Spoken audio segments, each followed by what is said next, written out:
Turki letakkan syarat mahu Amerika memulangkan 100 buah pesawat F-35.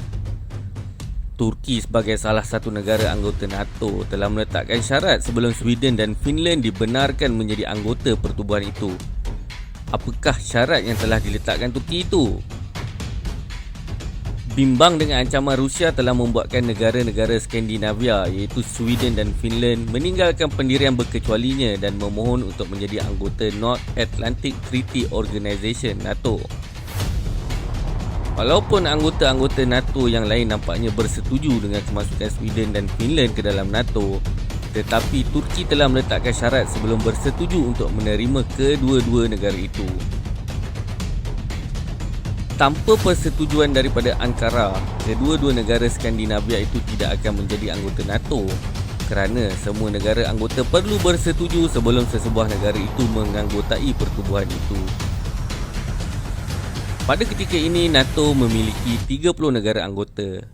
Syarat utama yang diletakkan Turki adalah ia mahu dimasukkan semula ke dalam program F-35 Lightning II, sekaligus membolehkan ia memperolehi kembali 100 buah pesawat pejuang generasi kelima itu, sebagaimana yang dipersetujui sebelum ini sebagai rakan program pesawat F-35.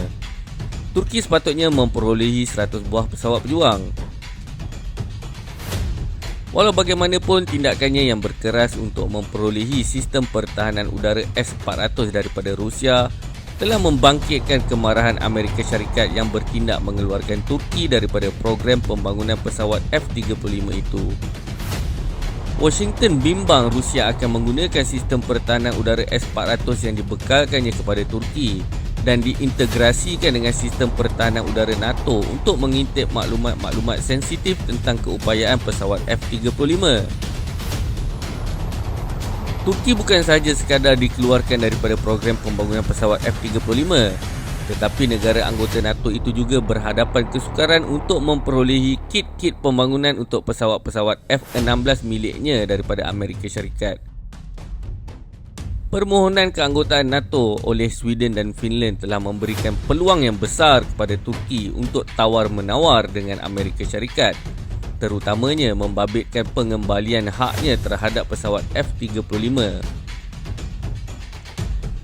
Menurut agensi berita kewangan Bloomberg, selain meminta Amerika Syarikat meluluskan pembelian yang telah dibayarnya 100 buah pesawat F-35 itu, Turki juga mahu membeli 40 buah varian termaju pesawat F-16 Block 70 dan 80 kit pembangunan untuk pesawat-pesawat F-16 yang digunakannya pada ketika ini.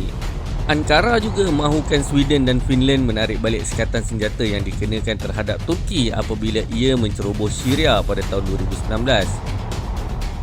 Apa pula respon pihak Amerika Syarikat?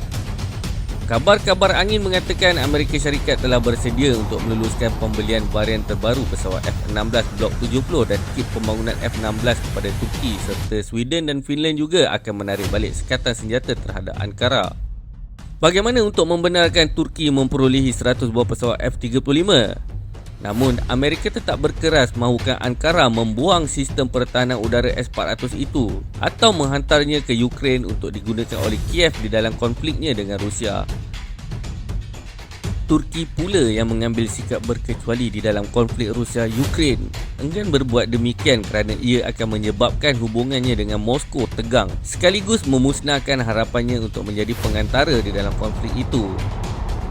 Penghantaran sistem pertahanan udara S-400 milik Turki itu ke Ukraine juga akan menyebabkan musnahnya hubungan baik di antara Presiden Erdogan dengan Presiden Putin yang selama ini berjalan dengan baik. Satu lagi perkara yang perlu dipertimbangkan adalah Greek, musuh tradisi Turki yang juga merupakan negara anggota NATO.